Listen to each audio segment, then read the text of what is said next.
Hello guys, welcome back to your YouTube channel SK study a way of success. मैं हूं आपका educator Shiv Mishra और यहां पर आज मैं लेकर आया हूं कि आप अपने बोर्ड परीक्षा में 22 फरवरी की हिंदी के दिन ये जो आपका होता है ना निबंध, कैसे लिखेंगे और कौन सा इंपॉर्टेंट निबंध है मैं आज आपको बताने वाला हूं। वीडियो तो बहुत ही मजेदार है। सो आप सबसे पहले वीडियो को लाइक करिएगा, चैनल को सब्सक्राइब करिएगा और अपने दोस्तों के साथ शेयर नहीं किए हैं तो वीडियो को क्या करिएगा, शेयर करिएगा। देखिए, निबंध लेखन एक ऐसा टॉपिक होता है जो कि आपके सामने है। यह आपके पेपर में पता है कितने अंकों का पूछा जाता है? 9 नंबर का पूछा जाता है। 9 नंबर, सोचिए। 100 नंबर का आपका हिंदी का पेपर है, 9 नंबर का ये निबंध लेखन ही पूछा जा रहा है। तो कितना इंपॉर्टेंट है, आप सोच के देखिए। अगर आपको हिंदी में पास होना है तो कितने नंबर जो जरूरत पड़ती है? सर, हमें कुल 33 नंबर की जरूरत पड़ती है। अगर आपको 33 नंबर की जरूरत पड़ती है तो सबसे अच्छा होता है कि आप गद्यांश, पद्यांश, जीवन परिचय और निबंध और पत्र लेखन कर लेंगे तो आप हिंदी में पास हो जाएंगे। खासकर वो बच्चे जो लास्ट दिनों में या अंतिम दिनों में कुछ भी नहीं पढ़ते, बस उनको क्या रहता है, बस सर 2 दिन का वक्त बचा हुआ है, हमें कुछ ऐसा टिप्स और ज्ञान दे दीजिए कि हम जाएं यही करके और वहां पे छाप दें और हमें सर अच्छा नंबर मिल जाए। ठीक है, बिल्कुल आपको अच्छा नंबर मिलेगा, लेकिन आपको मेहनत करना है। सर, मेहनत कैसे करना है? स्मार्ट तरीके से करिए ना। देखिएगा, हर एक चीज का एक लिखने का तरीका होता है। आप जरा सोचिए, आप गए हैं खाना खाने के लिए, कहीं दावत पे या होटल में किसी गए हैं। अब एक थाली दिया जाए और थाली में अलग अलग कप में खाना ना देके आपको बस एक ही, उसी में रोटी, एक कटोरा लेके उसी में दाल, उसी में चावल, उसी में सब्जी, उसी में घी, सब कुछ मिक्स करके आपको थमा दे तो आपको भाई सब उल्टी आ जाएगी देख के, गई ये क्या कर रहे हो। आप अलग अलग करिए ना, चावल बढ़िया अलग करिए, दाल को अलग करिए, हाँ राजमा को अलग करिए और रोटी को अलग करिए, भाई साहब पराठे को अलग करिए। तो इस प्रकार से आप अलग अलग करते हैं ना। तो सेम टू सेम यही आपको क्या करना है, निबंध लिखते समय करना है। बच्चे गलती क्या करते पता है? हेडिंग डालेंगे भ्रष्टाचार पर निबंध, नीचे भरते भरते भरते भरते चले जाएंगे। अभी मैंने आप बताया ना आपको कि खाना जब एक ही जगह सब कुछ मिक्स करके दे दो तो आपको उल्टी आ जाए, लेकिन आप उसको अलग अलग करके करेंगे, अब भाई वो देखने में बहुत भयानक लगेगा। अच्छा फील आ रहा है जी, एकदम अच्छा। उसी प्रकार जब भी आप निबंध को लिख रहे हैं तो लिखने का तरीका होना चाहिए, लहजा होता है। ऐसा नहीं कि कुछ भी लिख कर चले आए पेपर में पास हो जाएंगे, नहीं, ऐसा नहीं करना है। हर एक चीज लिखने का एक लहजा होता है, उसे ही आपको फॉलो करना चाहिए। देन आप देखिएगा, अगर आपने कम भी लिखा है ना तो आपको नंबर अच्छा मिलेगा। भले ही आपने 10 पेज भर डाला है लेकिन वही मिक्स करके लिखा है, सब एक ही जगह दे दिए हैं, बढ़िया अलग अलग हेडिंग नहीं लगाए हैं, तो 9 नंबर में से 2 से 3 नंबर पाओगे और इसी वजह से बच्चे क्या होते हैं, फेल हो जाते हैं। और एक बंदा जो है कम ही लिखा है लेकिन सब अलग अलग हेडिंग डालकर लिखा है, उसको भाई सब 9 में से 7 नंबर मिलते हैं, 5 नंबर मिलते हैं, 6 नंबर मिल जाते हैं। अच्छा और लिख दिया है बच्चा तो 9 में से 9 नंबर मिलता है। तो ये आपको 9 में से 9 नंबर कैसे मिलेगा, इसी के लिए मैं यहाँ पर एक वीडियो लेकर आया हूँ, निबंध कैसे लिखें। बहुत इंपॉर्टेंट है और बहुत ही अच्छा है, इसलिए आप वीडियो को पूरा देखिएगा और वीडियो को शेयर जरूर करिएगा यदि वीडियो आपको पसंद आए तो। ठीक है ना। हम लोग किस पर लेके आए निबंध लेखन? तो ये जो निबंध लेखन भाई साहब है, ये आपका भ्रष्टाचार पर, किस पर है? भारत में भ्रष्टाचार पर निबंध है, समस्या और समाधान। लिखने का सबसे अच्छा तरीका क्या होना चाहिए, इसको हम लोग फॉलो करेंगे। और वीडियो सबसे पहले बहुत इंपॉर्टेंट है, वीडियो को लाइक करिए, चैनल को सब्सक्राइब करिए। डेडिकेटेड 22 फरवरी के लिए वीडियो है हिंदी का हम पूरी तैयारी करवा रहे हैं, इसलिए आपको चैनल से जुड़े रहना है और चैनल को सपोर्ट करना है, ठीक है ना। जब भी आप निबंध लेखन लिख रहे हैं, किसी का भी हो, चाहे भ्रष्टाचार का हो या फिर आप पर्यावरण का लिख रहे हो या फिर मेरे प्रिय कवि पर लिख रहे हो या फिर लिख रहे हो नई शिक्षा नीति पर लिख रहे हो, किसी पर भी आप निबंध लिख रहे हैं, सबसे पहला आपको काम करना है, प्रस्तावना डालना है। क्या सर डालना है आपको? प्रस्तावना डालना है। अच्छा सर, प्रस्तावना में बताना क्या रहता है? ये प्रस्तावना हेडिंग, हर में जिस भी निबंध को लिख रहे हैं आपको प्रस्तावना लिखना बहुत इंपॉर्टेंट है। अब आपके मन में आएगा, सर ये प्रस्तावना में क्या लिखना रहता है, क्या होता है प्रस्तावना? आप जैसे कहीं जाते हैं, बफर खाने के लिए गए तो सबसे पहला अपना इंट्रोडक्शन देंगे ना। अगर मान लीजिए कोई पूछ लिया कौन हो, अब बता नहीं पाए, अब पता लगा दावत के लिए ऐसे पहुंच गए बिना बताए हुए, न्योता नहीं है तब भी पहुंच गए, रोक ले हुई बाबा, तो फिर जाओ ना दही अंदर, फिर कह रहा है गुरु जी ये तो जा ही नहीं दिए। आप लोग हमारे करे जाए, ध्यान दीजिएगा इस बात का। हमेशा जहां पर भी जाए सुरक्षित रहे एकदम। पहले ही जान ले, प्रस्तावना याद कर लीजिए। प्रस्तावना मतलब अपना इंट्रोडक्शन, इनकी शादी है, इन्होंने मुझे कार्ड दिया, इसलिए मैं आया, ये बहुत अच्छे हैं, बस दैट्स इट। उसी प्रकार आपको क्या करना है कि प्रस्तावना में भ्रष्टाचार के बारे में बताना है। भ्रष्टाचार है क्या, इसके बारे में बताना है। और इस निबंध में हम लोग क्या क्या बताने वाले हैं वो इसी में लिख देंगे बस, और कुछ भी नहीं करेंगे। अब बात समझ आए ना, प्रस्तावना का मतलब क्या होता है, यही आपका लिखने का सबसे जबरदस्त तरीका है जो मैं यहाँ पे आपको आज बता रहा हूं। प्रस्तावना डालना, प्रस्तावना में भ्रष्टाचार के बारे में लिखना है, थोड़ा सा, ज्यादा नहीं, ज्यादा तो नीचे लिखना है, थोड़ा सा।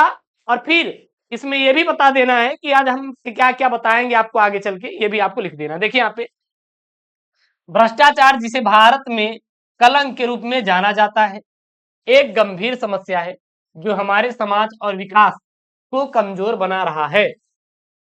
इस निबंध में हम भ्रष्टाचार के कारण, प्रभाव और समाधानों पर विचार करेंगे। वही है ना। अब मैंने यहाँ पे देखिए सबसे पहले परिचय दिया कि हाँ, भ्रष्टाचार जो कि कलंक होता है और यह एक बहुत गंभीर समस्या जो हमारे समाज और विकास को बहुत क्या बना रहा है, कमजोर बना रहा है। ठीक है। उसके बाद हमने लिखा कि इस निबंध में हम भ्रष्टाचार के कारण, प्रभाव और समाधानों को पढ़ेंगे, देखेंगे। That's it. कुछ अलग से नहीं करना। आपको क्या लगता है सर अलग से करना रहता है? तब भी नहीं, कभी करना ही नहीं रहता यार। जो मैं बता रहा हूँ बस यही आप तरीका फॉलो करिएगा, देखिएगा पूरा नंबर आएगा। और चैनल को करेगा सब्सक्राइब कर लो। अरे गुरुजी दे दो यार, थोड़ा गरीब गरीब आदमी को दे दिया करो यार एक सब्सक्राइब, क्यों नहीं देते हैं आप लोग बताओ? हम मांग लेंगे आपसे। अरे गुरुजी आप तो बहुत बड़े भिखमंगे निकले, अरे बहुत मदारी हैं हम, पता नहीं क्या जेब में भर के चलते हैं, मीन मजाक निकाल देंगे। अरे यार गुरुजी मजा ले रहे हैं यार, दिल पे बातें मत दिया करो, मैं बहुत मजाक करता हूँ, ठीक ना, सीरियसली नहीं लेने का। गुरुजी भ्रष्टाचार के कारण, अब यहाँ पता ना भ्रष्टाचार के कारण है क्या, ऐसे कौन कौन से कारण हैं जिसकी वजह से ये भ्रष्टाचार हमारे बढ़ रहा है। अभी कोटेदार के आप पास चले जाइए, 5 किलो अनाज का दाना फिक्स है, लेकिन देगा कितना, 4.5 किलो देगा। आधा किलो 1.5 किलो काट लेगा प्रति यूनिट पे। अब बोलेगा क्या कि सरकार ने बोला है काटने के लिए, लेकिन सरकार ने नहीं बोला है, नहीं बोला है, बता दीजिएगा उनसे। अब भ्रष्टाचार के कारण क्या है? सबसे पहला नैतिक और सामाजिक कमी। अब नैतिक और सामाजिक कमी क्या है? नैतिक और सामाजिक कमी ये होती है कि हमें हमें नैतिकता के बारे में ज्ञान ही नहीं है, हमें सामाजिकता आती ही नहीं। जैसे आप एक अधिकारी बन गए, आप हमेशा से एसी में बैठे हुए हैं, कोई गरीब आपके पास गया, आपने कभी गरीबी नहीं झेली है, और वो गरीब जब आपके पास जाता है तो सोचते हैं यार ये गरीब के पास कोई धन उन है, कुछ रुपया उपया, एक काम करो इससे ले लो, फिर इसका काम करेंगे। और आप उस गरीब से पैसा ले लेते हो, क्योंकि आपको गरीबी नहीं पता है ना सर, कि एक ऐसा भी किसान होता है जो बिना खाए रात में सोता है। एक ऐसा भी किसान होता है जिनके बच्चे पढ़ने के लिए भाई भूखे सोते हैं, मेहनत करते हैं, ईंट के भट्टे पे काम करते हैं सर। ऐसे भी लोग होते हैं। आपने गरीबी कहाँ देखी सर? नहीं देखी है। आप जाइए कभी सर, जो भिखमंगे होते हैं, अब एक दो भिखमंगे की बात नहीं कि वो लखपति निकले, अलग की बात है, वो सब अपवाद के रूप में है सर, ठीक है ना, उनका मत लिया लीजिए करिए। और चले जाइए आप, ऐसे ऐसे हैं, बूढ़े हैं लोग, पूछने वाला कोई नहीं सर, उनके पैसे ही नहीं, उनके पास कुछ भी नहीं है। हम आप जो खाना छोड़कर फेंक देते हैं सर ना, वो लोग पता है वो जाते हैं उसको बीनते हैं, रखते हैं और उसी को कम से कम महीनों तक खाते हैं सर। ठीक है। तो हर एक चीज मूल्यवान है, इसीलिए हमें नैतिकता और सामाजिकता के बारे में ज्ञान होना जरूरी है, नहीं तो बहुत बड़े अधिकारी बन जाएंगे, लूटते रहेंगे सर। ठीक है ना, इसीलिए आपको पढ़ना है और अच्छे काम करना है सर। ठीक है। यहाँ पे नैतिकता और सामाजिकता की कमी है, यानी भ्रष्टाचार नैतिकता और सामाजिकता संरचना में कमी पैदा करता है, जिससे समाज में क्या होता है, विभाजन होता है। ठीक है ना। दूसरा, अन्यायपूर्ण नेतृत्व। अन्यायपूर्ण नेतृत्व, अब देखिएगा यहाँ पे क्या लिखेंगे, भ्रष्ट नेता और अधिकारी द्वारा किए जाने वाले अन्यायपूर्ण निर्णय और कृपाघात देश की प्रगति को क्या करता है, रोकता है। सर जो हमारे नेता है ये बहुत भ्रष्टाचार करते हैं। कैसे सर? अब बोले कि हम आपको वैकेंसी देंगे सर, सरकारी नौकरी देंगे सर, हमें वोट दे दीजिए। वोट भी पा गए, नौकरी नहीं दी सर, बल्कि नौकरी के नाम पर इन्होंने पास करके पैसा खा गए सर। अपने बेटों को भेज दिए लंदन में पढ़ाने के लिए। बड़े अधिकारी डीएम साहब है, आपके जमीन पर आपके बड़े गांव के जो लोग होते हैं कब्जा किए हैं, अब आप उनसे छुड़ाना चाहते हैं, आप जाते हैं अधिकारी के पास। अब अधिकारी कहेगा मुझे पैसा लाओ पहले 1 लाख रुपए, तब मैं आपका छुड़वाऊंगा। पता लगा जो आपके गांव में जो बड़े लोग हैं वो दे दिए उनको 2 लाख रुपए। इस भ्रष्टाचार ही तो है ना, अन्यायपूर्वक ये आपके साथ व्यवहार कर रहे हैं, ठीक है ना? तो इसको रोकना है तो बहुत सारी चीजें उपाय भी हैं, लेकिन अभी क्या-क्या कारण देख रहे हैं, तो इस प्रकार से लिखना है। फिर करप्शन का चक्रव्यूह, अब सर करप्शन का चक्रव्यूह ये सब हेडिंग डाल के लिखना है सर, ऐसे सेम टू सेम। इसमें क्या लिखेंगे? भ्रष्टाचार एक चक्रव्यूह बना देता है जिससे सामाजिक विकास में रुकावट आती है और लोगों को अधिकारी मतलब कि अधिकारों से वंचित किया जाता है। जैसे मान लीजिए एक व्यक्ति है जिसके पास घर नहीं है, वो प्रधान जी के पास गया कि प्रधान जी मुझे घर चाहिए, प्रधानमंत्री योजना वाला। अब प्रधान जी कहे ठीक है मिलेगा तुमको, 50,000 रुपए लगेगा इसका, आपको 2.5 लाख रुपए मिलेगा। अब बेचारा पैसा तो खुद ही नहीं था बेचारे के पास, चलो ठीक है किधर उसे ले आया। प्रधान जी गए किसके पास? वीडीओ साहब के पास। अब वीडियो साहब भी कहें कि प्रधान जी हो जाएगा काम, 40,000 ले आओ। अब 10,000 प्रधान जी रखे, 40,000 वीडियो के दिए। फिर वीडियो गया एसडीएम के पास, क्या एसडीएम यही करना है? एसडीएम कह रहे हैं मुझे भी 30,000 रुपये ले आओ यार। अब 40,000 में 10,000 हुआ का एसडीएम साहब कितना? 30,000 रखे।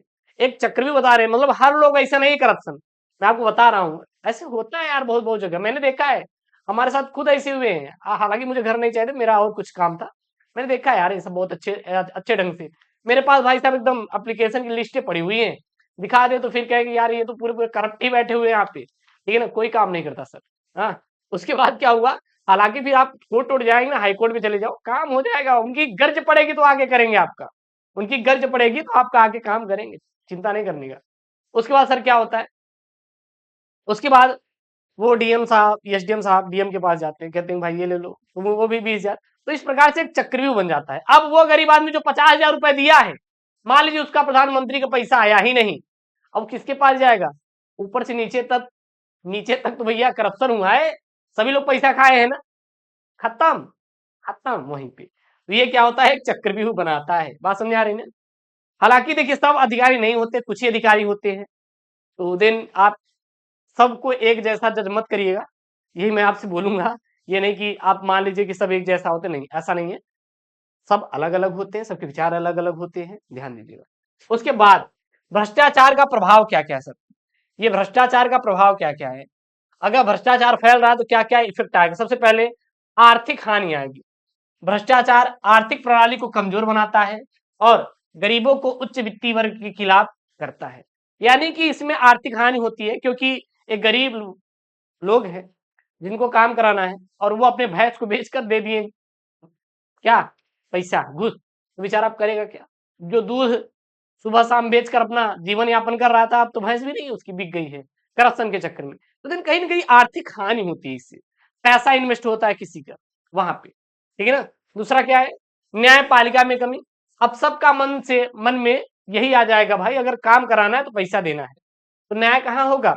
एक व्यक्ति जो मर्डर किया है वो जाएगा पैसा देके वो छूट जाएगा, तो करप्शन न्यायपालिका में कमी को बढ़ावा देता ही नहीं, तो भ्रष्टाचार न्यायपालिका में भी विघ्न डालता है, जिससे न्यायपालिका प्रक्रिया में क्या होती है भैया? देरी होती है। उसके बाद यहाँ पे क्या है? सामाजिक असमानताएं। सामाजिक असमानताएं, भ्रष्टाचार सामाजिक असमानता बढ़ाता है, क्योंकि विभिन्न वर्गों के लोगों को विभिन्न मापदंडों पर मौके मिलते हैं। जैसे मान लीजिए आपके पास बहुत ज्यादा पैसा है, एक दो का 10 करोड़ रुपए देखो, सांसद बन जाओगे आप। जिसके पास पैसा है सांसद बन गए, फिर लूटो, 5 साल लूटो भैया, विधायक बन जाओगे लूटो। तो देन यही सब है। हालांकि अब तो बहुत कम हो गया है, ठीक है ना, सरकार ने अच्छा काम किया। भ्रष्टाचार के समाधान क्या क्या है? सबसे पहले जनता को जागरूक करना है। अब जब जनता जागरूक रहेगी तो भ्रष्ट अधिकारी को पैसा देगी ही नहीं। जनता को अपने अधिकारों और जिम्मेदारियों के प्रति जागरूक बनाए रखना चाहिए। मान लीजिए आपका काम नहीं हो रहा है, आप हाईकोर्ट चले जाओ यार, सुप्रीम कोर्ट चले जाइए, आपके लिए कोर्ट का दरवाजा खुला हुआ है, न्याय मिलेगा। और जब न्याय मिलता है ना भाई, बहुत चौचक वाला न्याय मिलता है। एक बात ध्यान देना, टेक्नोलॉजी का सही उपयोग। अब कोई व्यक्ति एफआईआर करवाने चाहता है कि हमारी बसंती यानी कि भैंस चोरी हो गई सर, हाँ चोरी हो गई सर हमारी, कौन? भैया भैंस, भैंस का नाम बसंती था। दिल पे मत लेना किसी लोग, कहेंगे गुरुदेव ये तो ये आप क्या नाम बता रहे हैं, ठीक है ना, मजाक में बोल रहे हैं, नाम मैंने रखवा दिया एक। तो भैया आप क्या वो चोरी हो गई, अब गए एफआईआर दर्ज करवाने। अब कहे भैया दरोगा साहब की नहीं भैंस इसे नहीं मिलेगी, पहले पैसा लाओ तभी एफआईआर दर्ज करेंगे, जबकि भैंस उसके पड़ोसी वाला चुराया है।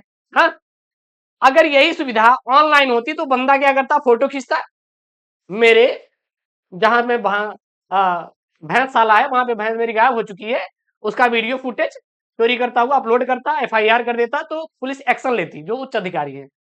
तो दरोगा साहब के पास जाना नहीं पड़ता और उनको पैसा ना देना पड़ता। हालांकि सब दरोगा साहब ऐसे नहीं होते, ध्यान देना, दिल पे मत लेना चीजों को। तो ई गवर्नेंस और डिजिटल प्रणालियों को बढ़ावा देना चाहिए, जिससे भ्रष्टाचार को कम किया जा सके। उसके बाद सशक्त और स्वच्छ इंस्टीट्यूशन। अब अगर पढ़ाई सही रहेगी भाई, तो देन भ्रष्टाचार को कम किया जा सकता है। अगर लोग अच्छा पढ़ाई नहीं रहे हैं, बच्चों को समझदारी है ही नहीं, जब वो उच्च लेवल पे पहुंच गए तो भ्रष्टाचार ही तो फैलाएंगे। उसके बाद लास्ट में क्या आपको लिखना है, निष्कर्ष। ये भी आपका हेडिंग क्या होता है, इंपॉर्टेंट होता है। जैसे मैं बता रहा हूं वैसे लिखना है। भ्रष्टाचार के खिलाफ नैतिकता, सामाजिक समरसता और जन सहभागिता को मजबूती से बढ़ावा देना हमारे समाज में इस समस्या का क्या भैया, समाधान है, बस। और आपको कुछ भी नहीं लिखना, और यही आपको लिखना है, ऐसे लिखना है मैं जो आपको बताया हूं। आज मैंने भ्रष्टाचार पर करा दिया, कल मैं पर्यावरण प्रदूषण पे करा दूंगा, डेली में एक एक को कराऊंगा, टेंशन नहीं लेने का। वीडियो अगर लाइक पसंद आ रहा है तो वीडियो को लाइक करिएगा, चैनल को सब्सक्राइब कर लीजिए, क्योंकि 22 फरवरी को मिलते हैं मजेदार वीडियो के साथ। टेंशन नहीं लेना यार, चिल मार के पढ़ाई करो, पास हो जाओगे। और जो मैं समझा रहा हूँ ना, बहुत सिंपल है। ऐसी वीडियो चाहिए तो वीडियो को लाइक करिए, चैनल को सब्सक्राइब करिए। मिलते हैं नेक्स्ट वीडियो में। मुख्य दोस्तों, थैंक यू, जय Hind, take care, bye bye, और ख्याल रखना, ठीक है ना, कोई दिक्कत नहीं है।